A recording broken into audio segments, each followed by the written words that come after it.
Hi coders, welcome back to Farhan's DIT Hub. I hope you are all doing well today. उम्मीद है आप खैरियत से होंगे। बहुत दिनों से मैंने वीडियो अपलोड नहीं की थी, उसके पीछे कुछ रीज़न था।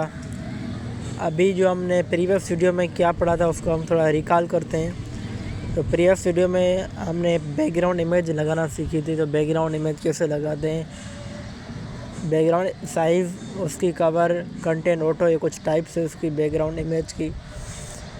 आज जो हम करने जा रहे हैं वो अपना प्रैक्टिस सेट 5 मैंने आपको कहा था सॉल्व करने के लिए, आपने किया होगा या नहीं, तो मैं आपको यहाँ पे करवा रहा हूँ।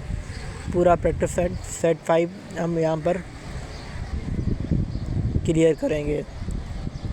फर्स्ट ऑफ ऑल, फर्स्ट जो क्वेश्चन है, create the following layout using the given HTML। आपको गिवन HTML दी गई है नीचे, उसके ज़रिए आपको एक लेआउट तैयार करना है।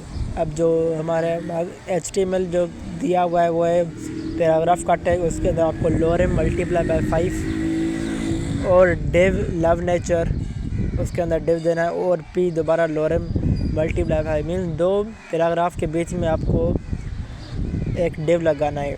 अब इसको सॉल्व करने के लिए मैंने यहाँ पर 2 फाइल बना ली है, HTML index.html और style.css की दोनों फाइल मैंने यहाँ पे बना लिए। फर्स्ट ऑफ ऑल पैराग्राफ का टैग यूज़ कर रहा हूँ लोरेम मल्टीप्लाई बाय 5 लिखेंगे तो एक रैंडम पैराग्राफ 5 मरतबा जनरेट होकर आ जाएगा। अब उसके बाद जनरेट हो गया लोरेम, एक ये रैंडम टेक्स्ट होता है वेबसाइट का, कोई भी आप कहीं से, अगर आपके पास नहीं है तो आप वेबसाइट में से आप रैंडम टेक्स्ट उठाएं, कॉपी पेस्ट। अभी डिव क्रिएट करते हैं। डिव क्रिएट में यहाँ पे कर रहा हूँ। फिर दोबारा मैं यहाँ पर एक वही लोरेम मल्टीप्लाई 5 जो HTML को गिवन HTML दी गई है उसके हिसाब से ये हमने लोरेम और डिव, फिर से लोरेम रैंडम टेक्स्ट हमने जनरेट किया। अभी यहाँ पे आप आउटपुट देखें तो कुछ पैराग्राफ टेक्स्ट आ गए और उसके बीच में एक स्पेस है, 2 पैराग्राफ के बीच में स्पेस है, वो एक यहाँ पर डिव है। अब यहाँ पर डिव है।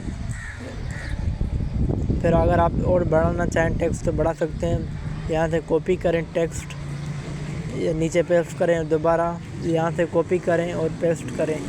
अच्छा, कॉपी पेस्ट करने के बाद ये टेक्स्ट और बढ़ गया। जैसे स्क्रॉल होने के बाद आप छोड़ दें। अब ये स्क्रॉल हो रहा है, तो उसके बीच में एक डिव है। अब डिव को हम डिस्प्ले करने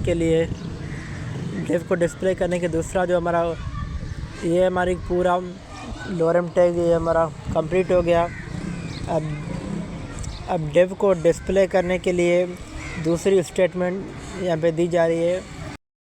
अब इस डिव को डिस्प्ले करने के लिए मैं यहाँ पर डिव के अंदर लव नेचर लिखूँगा, जो पहले से ही हमें दिया हुआ था। उसके अंदर मैंने लव नेचर लिखा। अब ये डिस्प्ले हो रहा है डिव। अभी उसके बाद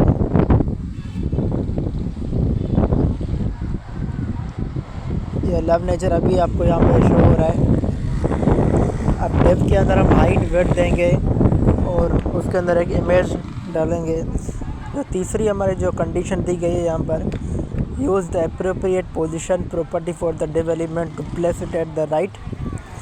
पहले अब first of all give the div and height देंगे एंड सम बैकग्राउंड इमेज देंगे।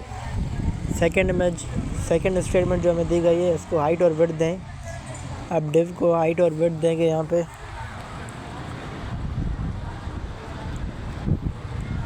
हाइट और विड्थ में जाएंगे। style.css में जाने के बाद यहाँ पर डिव की कुछ प्रॉपर्टी वैल्यू देंगे। इसकी हाइट 100 पिक्सल, विड्थ 100 पिक्सल और उसकी बैकग्राउंड इमेज अब हमें देनी है। अब बैकग्राउंड इमेज मेरे पास तो नहीं है, मैं यहाँ पे गूगल से यहाँ पर डाउनलोड करूँगा, फिर यहाँ पर पेस्ट करेंगे।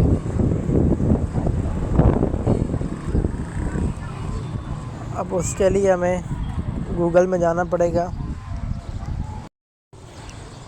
गूगल में जाने के बाद इधर कोई भी हम इमेज लेंगे और डाउनलोड करेंगे यहाँ से। फॉर एग्ज़ाम्पल यहाँ से अब अभी हम कोई भी इमेज ले रहे हैं तो फिर वो हमें डाउनलोड करनी पड़ेगी। फॉर सपोज़ ये मैं आई वाली ये इमेज ले रहा हूँ। इस इमेज को मैं सेलेक्ट कर रहा हूँ यहाँ से। सेलेक्ट करने के बाद इसको मैं यहाँ से डाउनलोड करूँगा Ctrl+S से, और उसको मैं नाम दे रहा हूँ 1 से, और इसको फ़ोल्डर में इसमें मैं रख रहा हूँ। अगर फ़ोल्डर के बाहर होगी तो वो डिस्प्ले नहीं होगी, पहले ही मैंने आपको बताया था। अब VS कोड पे चलते हैं। ये फ़ोल्डर के अंदर आप देख रहे हैं इमेज पड़ी है। अभी यहाँ पे URL देंगे, इधर देखिए 1.jpg के नाम से इधर शो हो रही है। JPG इसकी फाइल एक्सटेंशन होती है 1.jpg। अब यहाँ पर आप देखेंगे शो नहीं हो रही, अभी शो हो गई। अब ये पूरी तरीके से आए नज़र नहीं आ रही। अब इसकी जो हम साइज़ देंगे,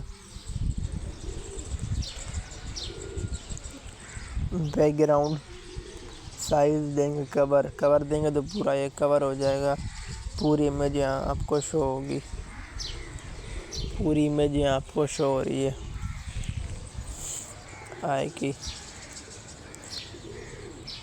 तो उसके बाद अगर हम कलर टेक्स्ट को चेंज करना चाहें तो कलर वाइट करें, जैसे वो सही तरीके से शो हो। कलर वाइट, लव नेचर ये लिखा हुआ है। सो उसके बाद जो हमारी नेक्स्ट हमने ये कर दिया, गिव द डिव हाइट हमने कर दिया, और बैकग्राउंड इमेज भी दे दिया। तो उसके बाद जो हमारा नेक्स्ट क्वेश्चन है वो हम नेक्स्ट क्लास में सॉल्व करेंगे। सो यहाँ तक अभी रखते हैं। So let's call is today. So आज के इतना ही काफ़ी है। मिलते हैं नेक्स्ट वीडियो में। Tell them keep learning and keep exploring.